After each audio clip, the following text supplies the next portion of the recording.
Thanks for joining us for another edition of Communication Steroids, the weekly podcast that shows you how to become a better public speaker, a more effective presenter, and a conscious and clear communicator. This is where you can find tips, tools, and techniques that you can put to use today. Here are your hosts of Communication Steroids, Tim Gonzo Gordon and Roger Pike. Hello and welcome to another edition of CommunicationSteroids.com, the podcast. This is where we try and offer you a few tidbits of information to help you become a better presenter. And I'm Roger Pike, and with me, I'm Tim Gordon. Thanks for joining us. Yes, a better public speaker, better communicator, all that sort of things. better presenter. We don't have all the answers, but we think we have a few areas of insight, so we try and share that with you. And you know what? I feel so good about us that I think we do have a few areas where we can help. We can make a difference. We know we have in some people's areas of skill, so yes. This week we're going to talk a little bit about a book that you've really been enjoying and have used to help in a presentation that we're going to be giving come January. Yes. But before we got into that, you had a recent experience that you wanted to talk about. Well, yeah, I was actually at a memorial service yesterday for my younger brother's former father-in-law who passed away earlier this week. And I'm always interested to see these types of situations where people get up and speak in public. And because a lot of these people are not professional speakers or even experienced speakers, and some of them put preparation into it, some of them don't. And so I think maybe just a few tips on this, if you're called to speak in this sort of situation. Now, I have to tell you, I have three nephews who are probably between the age of about 21 and 27 or so, who all got up and spoke, and they spoke for 4, 5, 6 minutes apiece, and to me did a very good, credible job. I was very impressed. Yeah, you were very complimentary when we were in the green room. Yes, they did a great job. They obviously had some preparation. They all read, or at least had notes. There was a certain guy who was sort of an MC or a master of ceremonies. He came out and prefaced it by saying, I'm not used to doing this, but he did a good job. It wasn't a smooth and polished thing as you might have liked. But it was a family guy. It was the deceased brother. Right. There were, however, and there were probably 10 or 12 people that actually got up to speak during. They had 7 or 8 that were scheduled to speak, and they offered anyone who wanted to share a story to share something. And there were a couple that really sort of, to my mind, made people uncomfortable a little bit by violating a few of the sort of guidelines that you would hope someone would adhere to in this situation. Like what? They tended to ramble a little bit, didn't really know where they were going, and because you could see they didn't know where they were going, they would sort of make people uncomfortable. You kind of sat there and you thought, when are they going to end this? So the advice would be to take a second and think about what it is you really want to say. What's your point? It comes down to the extemporaneous speeching, and then Toastmasters, we used to call it table topics. Take just a moment to think, okay, what am I going to say? How am I going to get there, and how am I going to close? At least have an idea of what is the main thing I want to say. And in this situation, you're probably telling a story, a reminiscence.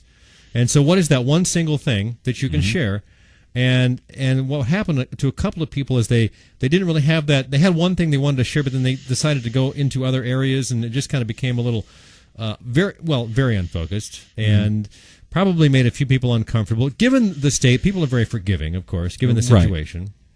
But there are certainly things that I think you can do to make it better when you're asked to speak. Well, was there something that happened that somebody did that you thought was particularly well done? Oh, yeah. There was a number of people that got up and spoke that really knew they had prepared, even though they read from notes or a card or paper. They knew what they were saying. They got right to it, and they said, okay, and they actually said, okay, the last thing I want to share is, and so they actually had a very good script written that they got it in, they got it out, they got it done. And a sense of ending. We always talk about the importance of the close, the importance of the way you say, yeah, I'm done. Yeah. So that was interesting just to see, and I'm always curious to see how people do in that situation. So here's the book. It's called Resonate by, I don't know if it's Nancy Duarte or Nancy Duarte. D-U-A-R-T. Duarte? Yeah.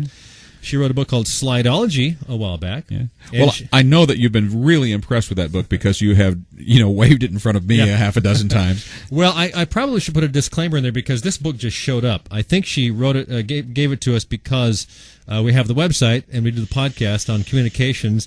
I didn't order it. At least I don't remember ordering it, although I do get books that I go, I guess I did order that, So, however, we're giving it a plug. But I wouldn't plug anything on this show if I didn't really believe in it. And Exactly. I have to tell you, in a nutshell, buy this book. This is one of the best books you will ever come across when it comes to preparing a presentation. It has it all there. It has the reason why. It has the how to start the thing, how to go all the way through it, and how to finish it. Well, can you pull a quick gem out of it, something that really struck you? Well, there are a lot of different methods to putting a speech together. She recommends using something which has to do with sticky notes. So you write down, you generate ideas. This is after you've gone through the whole process of figuring out what your speech is about, your main topic, how you're going to get there, and then sort of dissecting the audience to a certain degree. But it's a fascinating book. I'll tell you, when I was reading this, now I usually read fiction at night. Yeah. I'm going to bed 10, 15 minutes of a good story, like a Jason Bourne story or something. Right. I know exactly what you mean. This one I've been reading at night because it was so interesting. Wow. So very, very well done. Yeah. So you have a place where you generate ideas, and I'll kind of show this. You probably can't see it up there, but her picture's on the back if you want to try and get that on the camera. So you can kind of see some right in here. So I can't see anything with books in the way. Those are sticky notes, and then what you do is you filter down and you cluster the notes into the ideas. They create your messages. Then you arrange the messages. You add supporting points. You strengthen the turning points. You have a lot of contrast in there. You have what I thought was really interesting, one thing that I hadn't seen very often, and she spelled it out really well, is that when you are trying to sell someone on something, you start out with what is. Mm-hmm. This is what is, my statement. It's 1 or 2 sentences. And then you go into what could be or what will be if you follow my message here. And then you launch into the message. And there's back and forth between what is, what will be, what could be. And then you have the contrast between whether it's emotional contrast or style contrast or content contrast. So you have a lot of that keeps people involved, and the contrast certainly will. I mean, think about it. When you're giving a speech, you have a lot of emotion, you have dynamics, and you get back and forth. That's contrast. Right. You're going to have contrast in content. You're going to have contrast in just delivery, all vocal variety, pacing, volume, all creates. Yeah. Contrast in what is and what could be. Mm-hmm. So I'm preparing a speech that I'm doing in December down in Jacksonville, right? Which I'm using this to really kind of go through the whole thing from the... Which, by the way, I'm incredibly jealous of. I mean, let's establish that up front. We don't need to do that. I think you've said that before on this show. Probably. But I would... And she has a lot of great case studies in here. She talks about how you structure a speech, all the way through different ways of doing it. I would say, like I said, it's one of the best books I've read on putting a speech together. It's called Resonate, Present Visual Stories That Transform Audiences. You're wanting to read this, aren't you? I really am wanting to read that, yeah. And what caught me was something that you said to me today, that she has an acronym for something that she wants you to do. She calls it the STAR acronym. Let's pull out the STAR. Let's see. I had it right here. STAR is... something they'll always remember. Something they'll always remember. Yeah. So can you create a something they'll always remember moment, a STAR moment, which is what she calls it. And or create a sound bite that they're going to go away and say, And she has some great examples of sound bites. She dissects speeches. Now, one of the fascinating things about this book was her dissecting of Martin Luther King Jr.'s I Have a Dream speech. She actually has a timeline of the speech, and he goes back and forth from what is, what he wants to be. I have a dream. Here's the way it is, and she has all the areas of applause in there and response. It is just a fascinating dissection, and she does that with a number of speeches in here. Wow. When I first looked at this and started thumbing through, I thought, this is kind of like geeky. But it's all makes a lot of sense, and I would compliment Nancy not only for sending us the book, thank you, but for writing a really, really good book. Miss Duarte, yes. Thank you. All right. So that's it. I would say go out and get it, and it's probably on Amazon. We'll probably put a link into this show. What do you think? Huh? That's a good idea. Yeah. You want to do some housekeeping? I mean, we've got the things we've got coming up. You got that speech in December. That's in Jacksonville, Florida. Yeah. Right. In January, we're going to start our presentation classes for... it was going to start this week. It was, because of scheduling and the holidays, it made sense for the client to move that up to starting in January for basically 12 weeks. Right. And that's going to be a lot of fun. We're really looking forward to that. Doing some prep on that. So, yeah. Anything other housekeeping? I can't think of a thing. We have a bi-weekly newsletter. You know how often that is? Oh, yeah. Actually, there is one more piece of housekeeping. Bi-weekly, every other week. Yeah, there is one more bit of housekeeping. Yes. You are in a week's time or shortly in about a week's time, going to host a visit from Roger Steffens. Yes, by the time actually this is posted, it'll have been done because as we're recording it here, it is this coming Roger Steffens.